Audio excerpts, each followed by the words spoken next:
أعوذ بالله من الشيطان الرجيم. بسم الله الرحمن الرحيم. وإذا قيل لهم اتبعوا ما أنزل الله قالوا بل نتبع ما ألفينا عليه آباءنا أولو كان آباءهم لا يعقلون شيئا ولا يهتدون ومثل الذين كفروا كمثل الذي ينهق بما لا يسمع إلا دعاء ونداء صم بكم عمي فهم لا يعقلون. صدق الله العظيم. అనంత కరుణామయుడు, అపార కృపాశీలుడు, పాలకుడు, పోషకుడు, సర్వలోక ప్రభు అయిన అల్లాహ్ శుభనామంతో ప్రారంభిస్తున్నాను.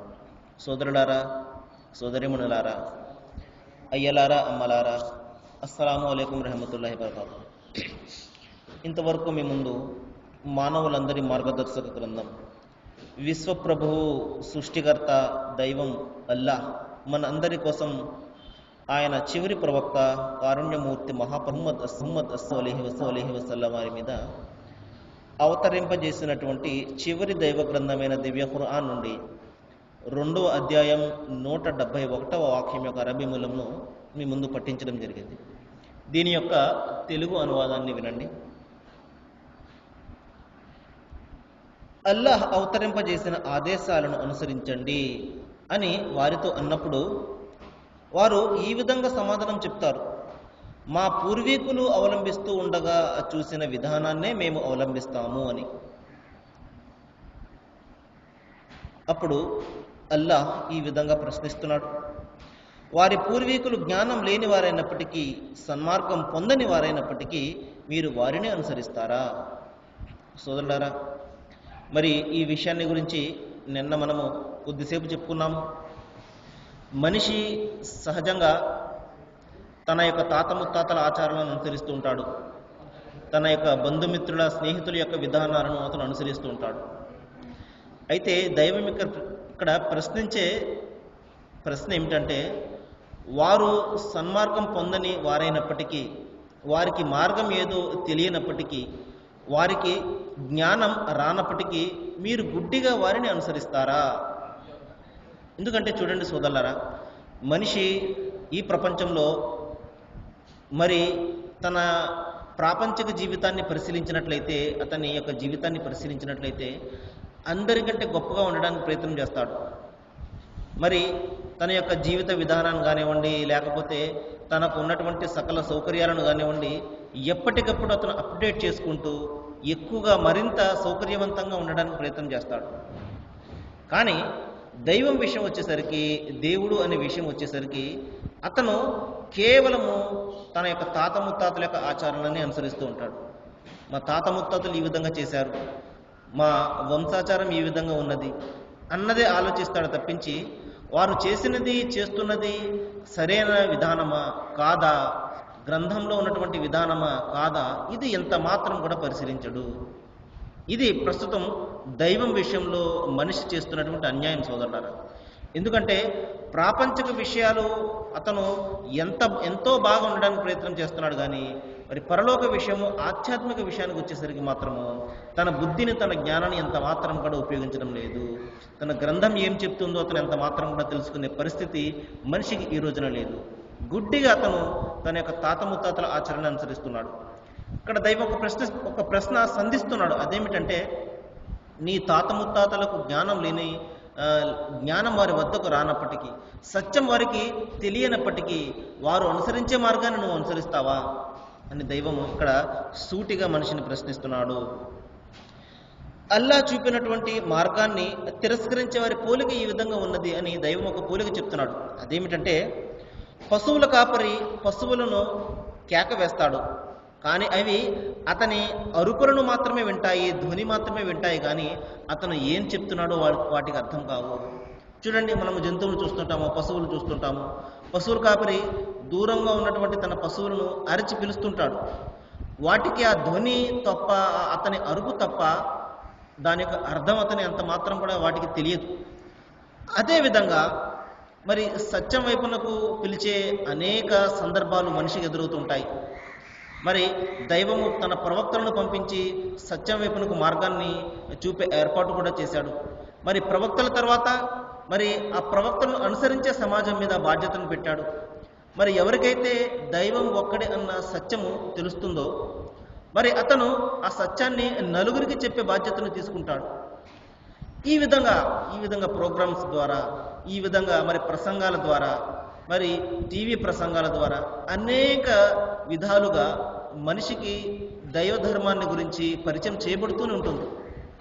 అయినప్పటికీ కూడా అతను ఎంత మాత్రం కూడా ఆ యొక్క సందేశం యొక్క అర్థాన్ని కానీ దాని యొక్క పరమార్థాన్ని కానీ తెలుసుకోవడానికి ప్రయత్నం చేయడు.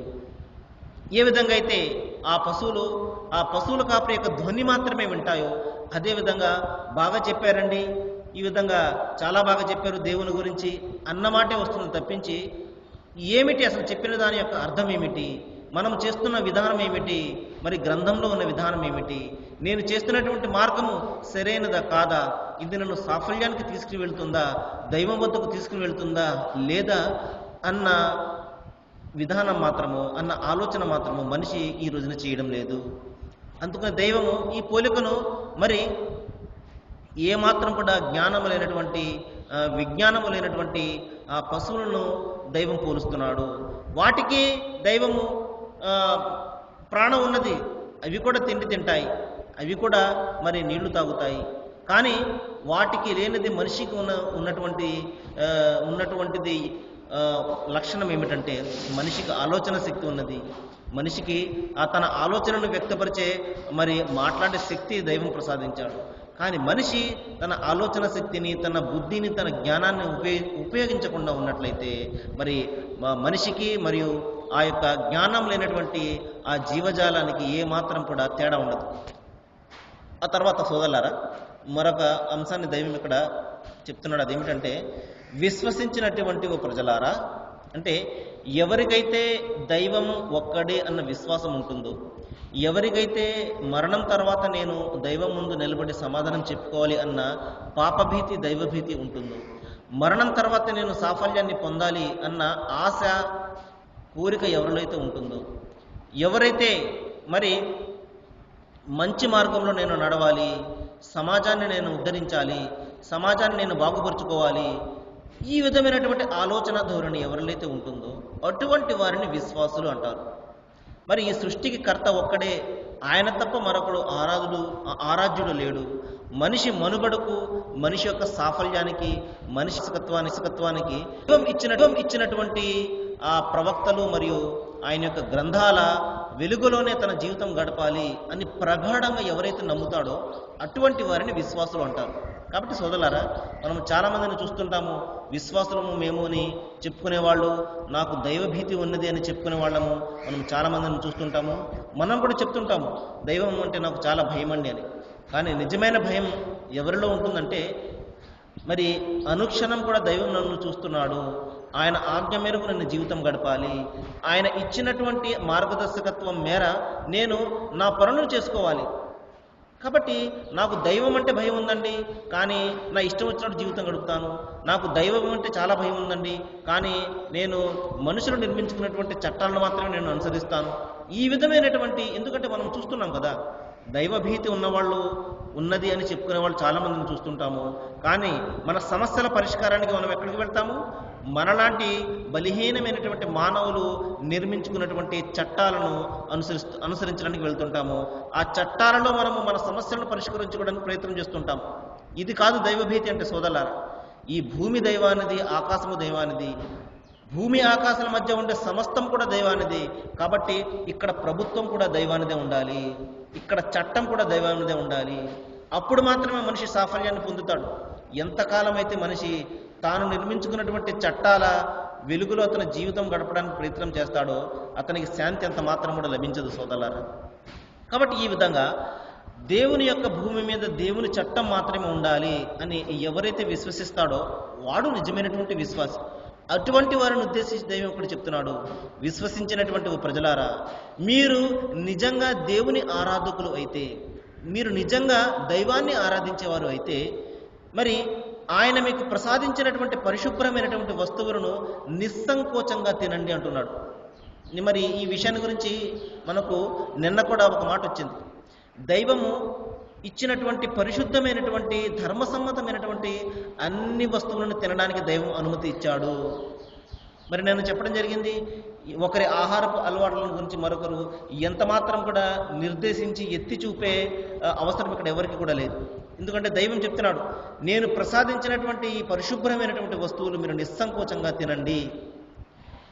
మరి తిని ఏం చేయమంటున్నాడు సోదరులారా? ఇంకొక మాట చెప్తున్నాడు. ముఖ్యమైన మాట ఏంటంటే, మనమందరము మర్చిపోయే మాట, ఏమాత్రం కూడా పట్టించుకునే మాట ఏమిటంటే, మీరు ఈ వస్తువులను తిన్న తర్వాత ఆ ప్రసాదించినటువంటి దైవానికి మీరు కృతజ్ఞతలు తెలపండి. ఎంతమంది మనము కృతజ్ఞతలు తెలుపుతాం సోదరులారా? మనకు సంతోషకరమైనటువంటి సందర్భాలు ఎదురవుతుంటాయి, పెళ్ళిళ్ళని, ఈ విధంగా శుభకార్యాలు అని.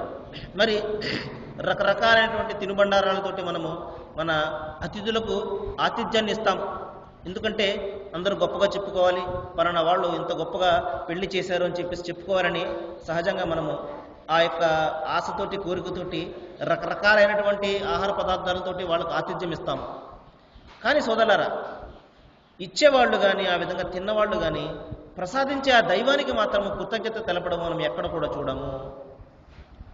ఈ విధంగా కృతజ్ఞత అనేది మనిషిలో లేకపోతే అతని జీవితం వ్యర్థం సోదరులారా. ఎందుకంటే ఎవరైనా మనకు ఒక ఉపకారం చేశారనుకోండి, ఒక మేలు చేశారనుకోండి, కనీసం వాళ్ళకి కృతజ్ఞత తెలుపుతాం మనం. అది మనిషికి కనీసమైనటువంటి కర్తవ్యము. కానీ మనం ఎవరికైనా కృతజ్ఞతలు తెలపనే విషయం ఏదైనా ఉంది అంటే అది దైవానికే. వాన పడుతుంది, ఆనందిస్తాము, వాటి ద్వారా పంటలు పండించుకుని తిండి తింటాము మనం. కానీ ఆ ప్రసాదించే దైవం మాత్రం మన జ్ఞాపకం రాడు. మరి మనకు సమస్యలు వస్తాయి, సమస్యల్లో మనము దైవాన్ని ప్రార్థిస్తాము. ఓ దైవమా, ఈ యొక్క సమస్య నుండి మమ్మల్ని బయటికి తీయని చెప్పేసి ఆయన వాటి నుండి బయటికి తీస్తాడు. వెంటనే మనము ఆ యొక్క క్రెడిట్ను ఏం చేస్తాము, మరి మరొకరికి ఇవ్వడం జరుగుతుంది. పలానా ఆయన ద్వారానే నాకు ఈ సమస్య తీరిందని చెప్పేసి. ఈ విధంగా అనుగ్రహాలు ఒకరి నుండి పొందుతూ కృతజ్ఞతలు మరొకరికి చెల్లిస్తుంటాము. కొంతమంది అయితే కృతజ్ఞతలు మాటే ఉండదు. ఈ విధంగా ప్రపంచమంతా కూడా ఈ విధంగా జరుగుతుంది, అదేవిధంగా నాకు సమస్య వచ్చింది, సమస్య పోయింది అన్నదే భావిస్తాడు తప్పించి దైవం కారణంగానే నాకు ఈ సమస్య నుండి నేను బయటపడ్డాను అని కృతజ్ఞతలు అర్పించుకోవడం అతను ఎంత మాత్రం కూడా చేయడు. ఇదే విధంగా దైవం ప్రసాదించే అనేక ఆహార పదార్థాలను మనిషి తింటుంటాడు, కానీ ఏనాడు కూడా ఆ ప్రసాదించినటువంటి దైవానికి మరి కృతజ్ఞతలు తెలపడు. మరి ప్రవక్త ముహమ్మద్ సల్లల్లాహు అలైహి వసల్లం వారు ఒక చక్కటి ప్రార్థనను తన యొక్క అనుచర సమాజానికి నేర్పారు. ఆయన అనుచర సమాజం అంటే సోదరులారా, ముస్లింలు మాత్రమే కాదు, ఆయన తర్వాత పుట్టిన వాళ్ళు అందరూ కూడా ఆయన అనుచర సమాజమే. ఆయన తర్వాత పుట్టిన వాళ్ళందరూ కూడా ప్రవక్తను అనుసరించేవారు ఆయన సమాజమే. ఆయన తన సమాజానికి ఒక మాట చెప్పారు. అదేమిటంటే, మీరు భోజనం అయిన తర్వాత ఒక ప్రార్థనను చేయండి. అల్హమ్దులిల్లాహిల్లజీ అత్అమనా వసఖానా వజఅల్నా మినల్ ముస్లిమీన్. ఓ దైవమా, సకల స్తోత్రాలు, కృతజ్ఞతలు నీకే. నీవు మాకు తిండి తినిపించావు, మరి నీళ్లు త్రాగించావు, మమ్మల్ని విశ్వాసులుగా చేశావు, నీకు సకల స్తోత్రాలు నీకే అన్న ప్రార్థనను ప్రవక్త వారు నేర్పడం జరిగింది. ఈ విధంగా మనిషి ఏదైనా తింటున్నప్పుడు దైవం యొక్క నామంతో అతను తినాలి. బిస్మిల్లా అంటే దైవం పేరుతోటి అని అతను తినాలి. తిన్న తర్వాత కూడా దైవానికి కృతజ్ఞతలు అర్పించాలి. అప్పుడు ఏమవుతుంది, మన మనస్సుకు ప్రశాంతత లభిస్తుంది. మనము తినే తిండి మన ఒంటికి వంట పట్టడం అంటారు కదా, ఆ విధంగా జరుగుతుంది. కాబట్టి సోదరులారా, ఈ కృతజ్ఞత అనే లక్షణము ప్రతి మనిషిలో కూడా తప్పనిసరిగా ఉండాలి. ఆ విధమైనటువంటి లక్షణం ఉన్నప్పుడు అతను నిజమైనటువంటి విశ్వాసం అనిపించుకుంటాడు. ఆ తర్వాత దైవం చెప్తున్నాడు, దైవము అన్ని వస్తువులను తినమంటున్నాడు, కానీ 4 విషయాలను చెప్పి, 4 వస్తువులను చెప్పి వీటి జోలికి మాత్రం మీరు వెళ్ళకండి అంటున్నాడు. కేవలం సృష్టి మొత్తం మీద ఈ 4 విషయాలే దైవం నిషేధించినవి. మిగతావన్నీ కూడా మనం తినవచ్చు, అయితే అవి పరిశుద్ధంగా ఉండాలి, పరిశుభ్రంగా ఉండాలి. తినమన్నాడు కదా దైవం అన్నీ అని చెప్పేసి మనము కప్పలను, పాములను అంత మాత్రం తినలేము సోదరులారు. ఎందుకంటే పరిశుద్ధమైనవి, పవిత్రమైనవి, ధర్మసమ్మతమైనవి తినమని దైవం చెప్తున్నాడు. కాబట్టి అవి పరిశుభ్రమా కాదా అనేది మనకు తెలిసిపోతుంది. మరి దైవం నిషేధించినటువంటి విషయాలు ఏమైనా ఉన్నాయంటే అవి ఒకటి, మరణించినవి తినకండి అంటున్నాడు. చనిపోయిన మృతదేహాల యొక్క కళేబరాలు, మరి ఆ యొక్క చనిపోయినటువంటి జంతువులను ఎంత మాత్రం కూడా తినకండి అంటున్నాడు. అదేమిటంటే జంతువు చనిపోకపోతే ఎలా తింటామండి అన్న ప్రశ్న వచ్చిందనుకోండి సోదరులారా, దైవం పేరుతోటి దానిని మనము జిబా చేసి అంటే కోసి అప్పుడు తినవలసి ఉంటుంది. అంతే తప్ప చనిపోయిన వాటికి అవే చనిపోయినటువంటి జంతువులను మనం ఎంత మాత్రం కూడా తినకూడదు. ఎందుకంటే ఈ రోజున సైంటిస్టులు కూడా చెప్తున్నారు, మరి ఏదైనా ఒక జీవి చనిపోయిన వెంటనే అది విషతుల్యం అయిపోతుంది, దాని రక్తం అంతా కూడా విషం అయిపోతుంది, రకరకాలైనటువంటి జబ్బులన్నీ కూడా మరి మనకు సంక్రమించే అవకాశం ఉంటుంది. కాబట్టి దైవం ఇక్కడ నిషేధించినటువంటి విషయం ఏమిటంటే అది మరణించిన వస్తువు అయితే, మరణించిన జీవి అయితే అంత మాత్రం కూడా తినకండి అని చెప్పేసి. అయితే చేపల విషయం వేరు సోదరులారా. మరి చేప చనిపోయినప్పటికీ కూడా అది దాని శరీరం పాడైపోవడం కానివ్వండి, లేకపోతే దాని రక్తం అపవిత్రం అవడం కానివ్వండి, ఇది కూడా జరగదు. అయితే ఇంకా రెండో విషయం ఏమిటంటే మీరు రక్తాన్ని ఎంత మాత్రం కూడా ముట్టకండి, అలాగే పంది మాంసాన్ని మీరు ఎంత మాత్రం కూడా ముట్టకండి అని చెప్పడం జరిగింది. ఎందుకంటే దైవము అన్ని తినమని ఈ పంది మాంసాన్ని ఎందుకు నిషేధించాడు అంటే, చాలా భయంకరమైనటువంటి జంతువు ఏదైనా ఉంది అంటే అది పంది. ఎందుకంటే దైవము అద్భుతమైనటువంటి అందమైనటువంటి సృష్టిని సృష్టించాడు, అసహ్యకరమైనటువంటి ఆ పందిని కూడా సృష్టించాడు. దైవం యొక్క సృష్టి యొక్క ఈ విధంగా వ్యతిరేకత చూడండి. ఎందుకంటే దాని నుండి మనం గుణపాఠాన్ని నేర్చుకోవాలి. ఎందుకంటే తన అశుద్ధాన్ని తనే తినే జీవి ఏదైనా ఉన్నది అంటే అది పంది. కాబట్టి ఈ వరాహము, ఈ పంది జోలికి ఎంత మాత్రం కూడా వెళ్ళకండి. ఎందుకంటే అది ఈ రోజున సైంటిస్టులు కూడా చెప్తున్నారు, మరి చాలా భయంకరమైనటువంటి జంతువు. మరి దాని మాంసాన్ని తిన్నట్లయితే మరి అనేక రకాల జబ్బులు వస్తాయని ఈ రోజున సైంటిస్టులు కూడా చెప్పడం జరుగుతుంది. కాబట్టి మీరు ఆ పంది మాంసం యొక్క జోలికి వెళ్ళకండి అని దైవం ఆజ్ఞాపించడం జరిగింది. ఇంకా తర్వాత అల్లాహకు కాక అంటే ఆ దైవానికి కాక ఇతరులకు అర్పించినటువంటి వస్తువులను మీరు ముట్టకండి అని దైవము ఇక్కడ ఆజ్ఞాపించడం జరిగింది. అందుకనే సోదరులారా, ప్రతి విశ్వాసి ముస్లిం సోదరుడు కూడా మరి బిస్మిల్లా అని ఏదైనా ఒక వస్తువును కానివ్వండి, లేకపోతే ఏదైనా ఒక జీవిని కోయడానికి కూడా ఈ విధంగా జపా చేశారు అని చెప్పేసి చాలామంది భావిస్తుంటారు కదా. జపా కాదు సోదరులారా, అది జుబా అంటే అర్థం ఏమిటంటే దేవుని పేరుతోటి నేను కోస్తున్నాను అని అర్థం. బిస్మిల్లా అని చెప్పేసి కోయడం జరుగుతుంది. అంటే దైవం ప్రసాదించినటువంటి ఈ ఆహారము ఆయన పేరుతోటి నేను ప్రారంభిస్తున్నాను అని అర్థం. ఈ విధంగా దైవం పేరుతో కాకుండా మరి మరొకరి పేరుతోటి మరి అర్పించినదైతే అది అంత మాత్రం కూడా మీరు తినకండి అని దైవము ఇక్కడ ఈ 4 వస్తువులను తప్ప మిగతా వస్తువులన్నింటినీ కూడా మీరు మరి పరిశుద్ధంగా ఉన్నట్లయితే మీరు నిస్సంకోచంగా తినండి అని ఇక్కడ అనుమతినివ్వడం జరిగింది. అంతే తప్పించి నిర్బంధం విధించలేదు. మీరు పలానాది తినండి, తిన్నట్లయితేనే మీరు విశ్వాసులని దైవం ఎంత మాత్రం కూడా నిర్బంధం విధించలేదు సోదరులారా.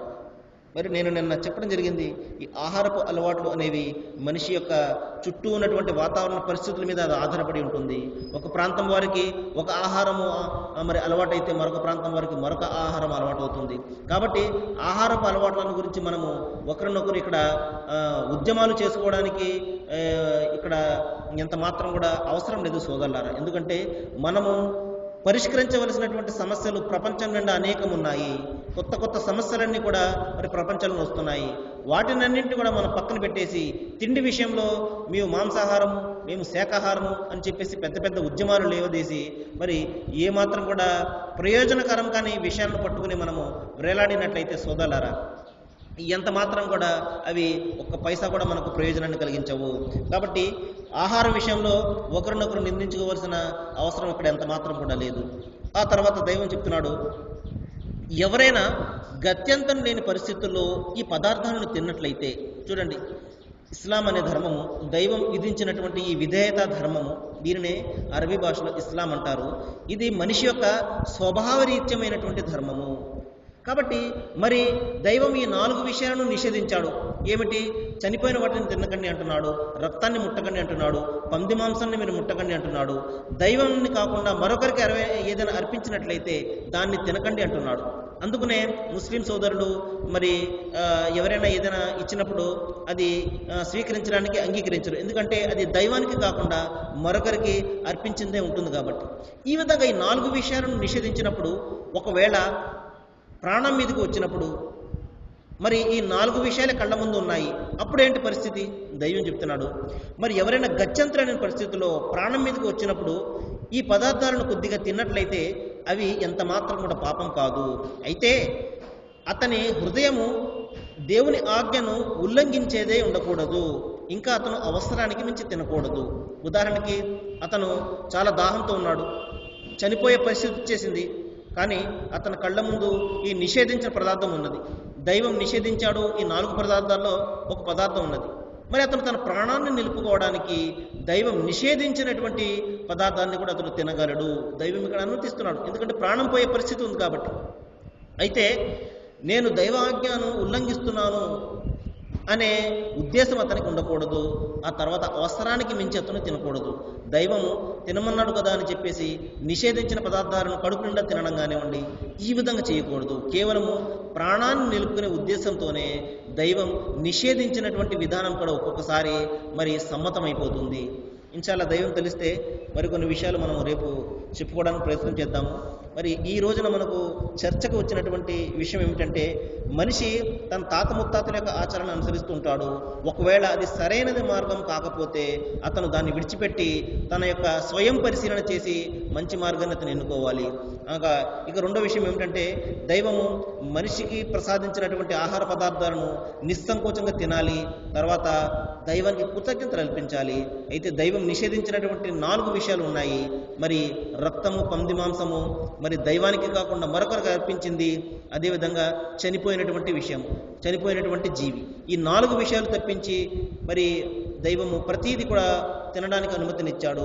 అయితే ఎవరైనా ప్రాణం పోయే పరిస్థితి వచ్చినప్పుడు ఈ 4 విషయాలు కూడా అతను తినడానికి అనుమతి దైవం ఇచ్చాడు. నేను దైవాన్ని ప్రార్థిస్తున్నాను, ఏ విషయాలు అయితే మనం ఇక్కడ మాట్లాడుకుంటున్నామో వీటి మీద మనము బాగా ఆలోచన చేయాలని, మన జీవితాల్లో వీటిని మనం స్థాపించాలని, దైవం మీకు నాకు మనందరికీ కూడా జ్ఞానాన్ని ప్రసాదించాలని నేను ప్రార్థిస్తున్నాను. వాఖిరు దావానా అనిల్ హమ్దులిల్లాహి రబ్బిల్ ఆలమీన్. అస్సలాము అలైకుం.